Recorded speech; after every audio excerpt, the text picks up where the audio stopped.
It's NPR's Book of the Day. I'm Linda Holmes.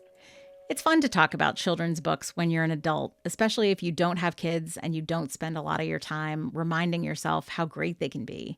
And in a hugely complicated world, how crucial they can be, too. A little later, we'll bring you a book about books themselves. But first up, one that grew out of music. This would make a great kids' book, is something I feel like people say a lot.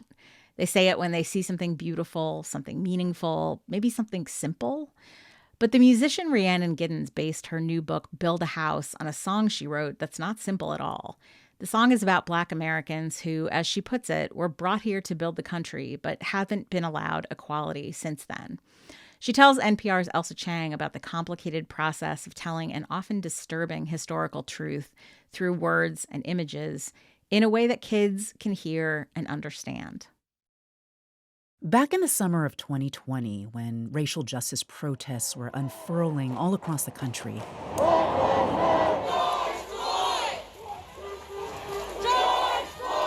Grammy-winning artist Rhiannon Giddens was watching her homeland from afar. She was in Ireland, where she's now based with her family, and feeling, as she put it, furious, despairing, impotent.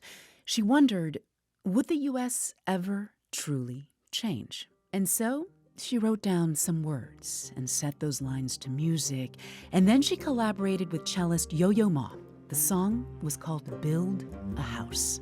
You brought me here to build your house, build your house, build your house. You brought me here, build your house and grow your garden fine. And now these lyrics have been paired with vibrant illustrations to form a new children's book, also called Build a House.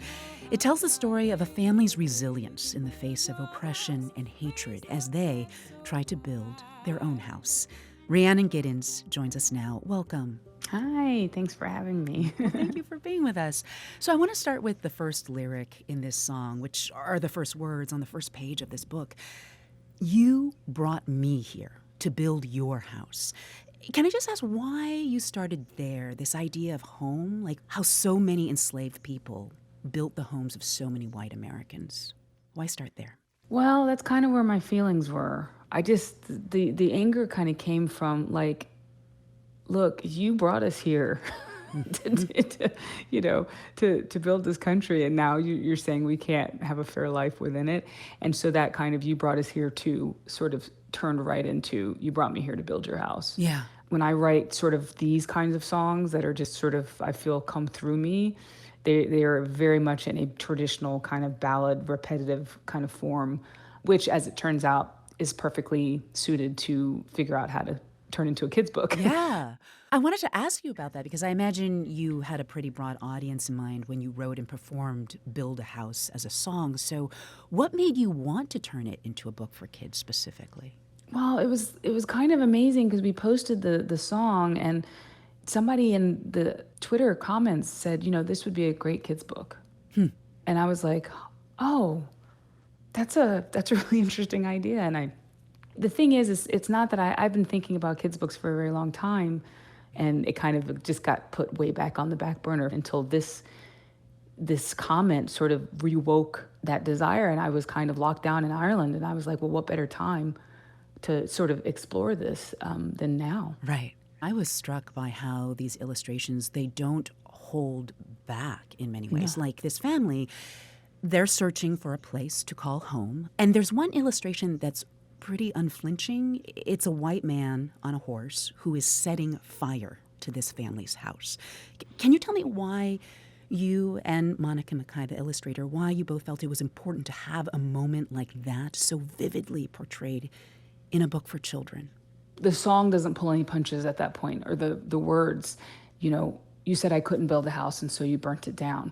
And there's this sort of narrative of everybody can just like haul themselves up by their bootstraps and everybody has an equal chance. And it's kind of like, well, actually, there is this narrative of wherever we try to build, it's torn down. Like the child's not going to know redlining. The child's not going to know like all of the towns that were burnt down during Reconstruction. They're not going to know the massacre of 1898 in Wilmington, North Carolina. They're not going to know those things, but they are going to know how unfair that is.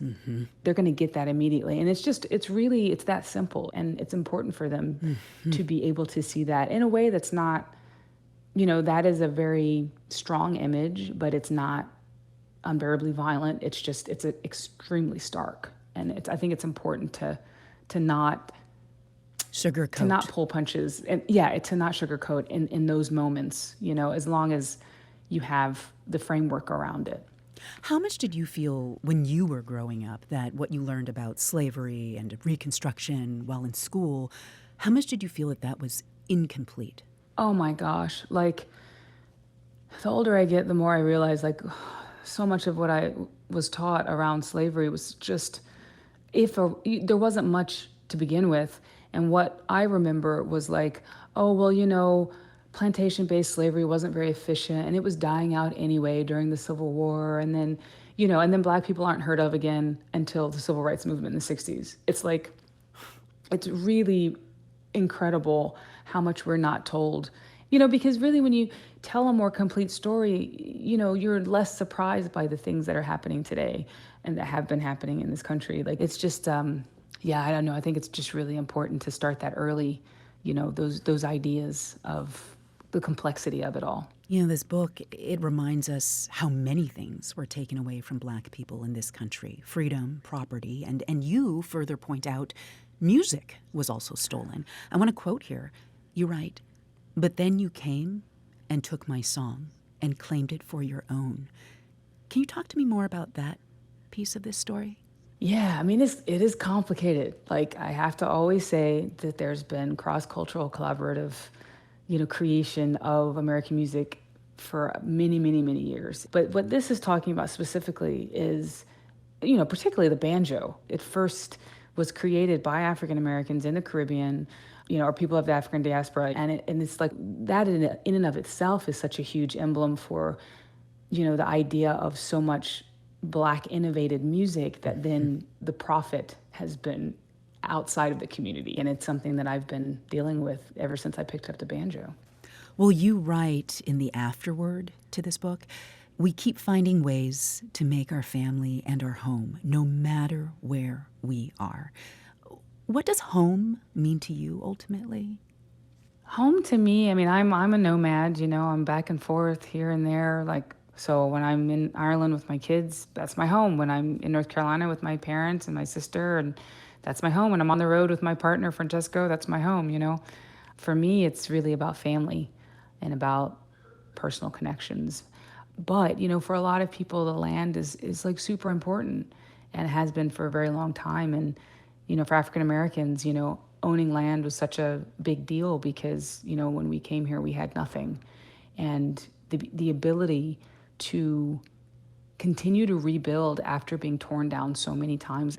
And that's ultimately what the story is about. It's the idea is that, the well never runs dry. We are always able to replenish because ultimately our well comes from our Creator. It comes from that thing that's bigger than us, and we'll survive it, and we'll thrive, and we'll get to that next place. Rhiannon Giddens' new book is called Build a House. Thank you so much for being with us and sharing this. Thank you for having me. You brought me here to build your house, build your house. Grace Lynn and Kate Messner wrote Once Upon a Book about a girl named Alice who finds a way out of a gray winter the way a lot of us have, through reading. They talked to NPR's Ayesha Rascoe about Alice's books and her dress and her path home. Like many of us during this gloomy time of the year, Alice is sick of the cold and heavy winter clothing. So the little girl turns to a book that helps her escape to warmer tropical worlds.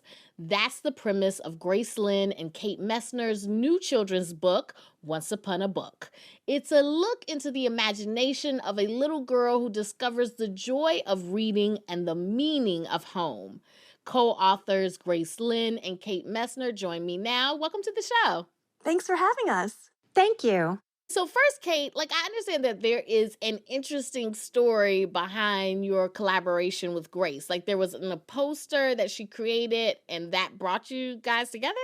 It did. So Grace was asked to create a poster for Children's Book Week in 2019. And she had created this beautiful piece of art showing a little girl walking along reading a book. And behind her on like the wallpaper is this beautiful, lush tropical forest scene with birds that seem as if they might even be reading over her shoulder. And so Grace had posted this beautiful painting in a writer's group that we're both part of and said, "Hey, I love this painting. I would love to make a whole book about it. Does anybody have an idea? Does anybody want to collaborate?" And so I had seen that painting and stopped immediately when I was scrolling through.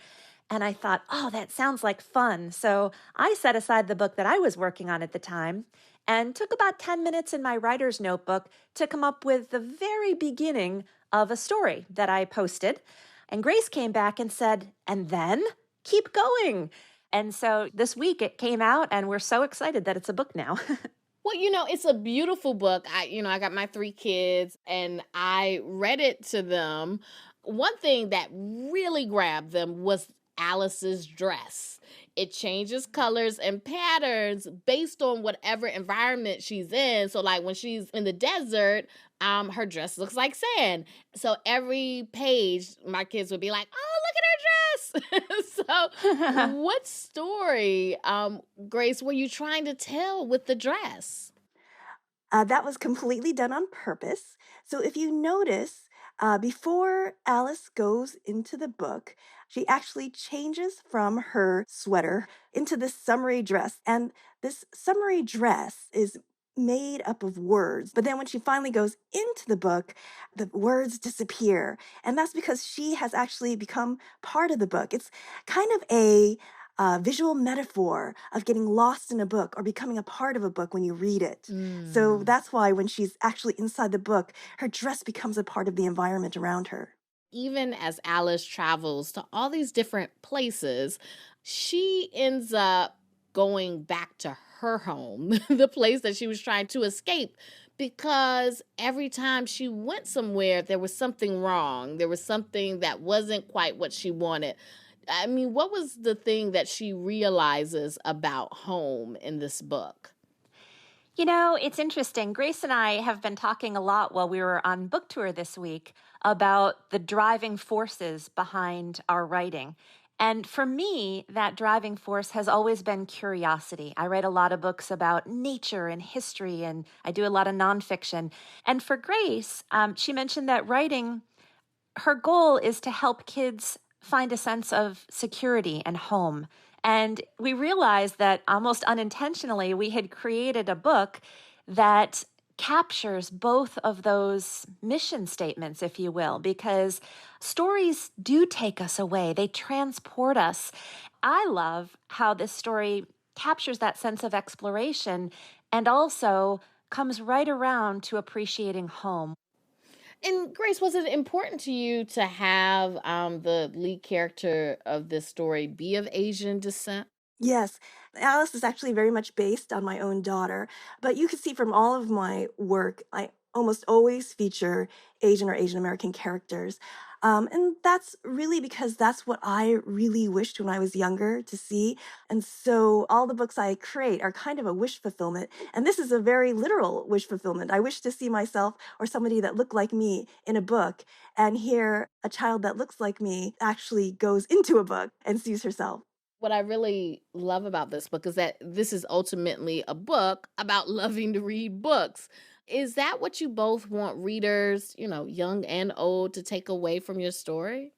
I would say so. I mean, to me, this book is a Valentine for readers, right? It's that gift of being swept away in a story and actually entering that story, which I think is something that, young readers always dream about. I remember when I was growing up, I would read the books that I loved and I would wish so hard that I could just step right inside. This is really a visual metaphor, the idea that we get lost in stories and what they do for us. Yes, it's a way to show them that a book is such a wonderful way to explore other places and other lives, and to live another life in a book. But it's a safe place because you can always, when you're done, you close the book and you return home. And that's just what this book does too. Grace Lynn and Kate Messner are the authors of the new children's book, Once Upon a Book. Thank you so much for joining us. Thank you. Thank you. That's it for this week on NPR's Book of the Day. Let us know what you think. You can write to us at bookoftheday@npr.org. I'm Linda Holmes. The podcast is produced by Isabella Gomez Sarmiento and edited by Megan Sullivan. Our founding editor is Petra Mayer. The show elements for this week were produced and edited by Erica Ryan, Christopher Intagliata, Denise Couture, Michael Radcliffe, Melissa Gray, Martin Patience, Danny Hensel, Shannon Rhodes, Megan Lim, Sarah Handel, Ashley Brown, Andrew Craig, Hadil Al-Shalchi, and Hiba Ahmad. Beth Donovan is our managing editor. Thanks for listening.